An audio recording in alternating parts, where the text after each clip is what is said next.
Want to easily share your favorite memories with family or close friends?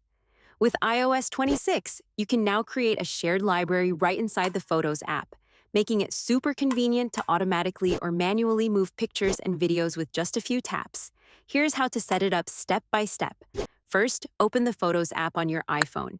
Next, tap the Collections tab at the bottom, then tap your profile icon in the top right corner of the screen. In the menu that appears, scroll down to the Sharing section and tap Shared Library. You'll land on the iCloud Shared Photo Library setup screen. Go ahead and tap Get Started.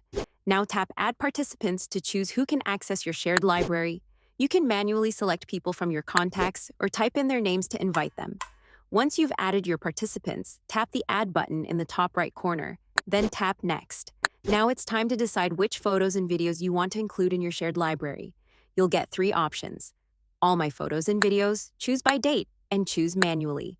Select the one that works best for you, or tap Move Photos Later if you want to skip this step for now. Next, you'll choose how to invite people.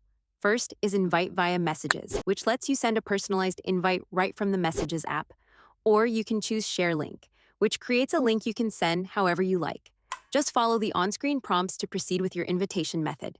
After that, you'll be asked how you want to manage sharing going forward. Choose between Share Automatically, which adds new photos that include participants as soon as they're taken, or Share Manually Only, which lets you control what goes into the shared library yourself. Once that's set, you'll see a summary screen with the details of your new shared library. Review everything, and if it looks good, tap Done. That's it.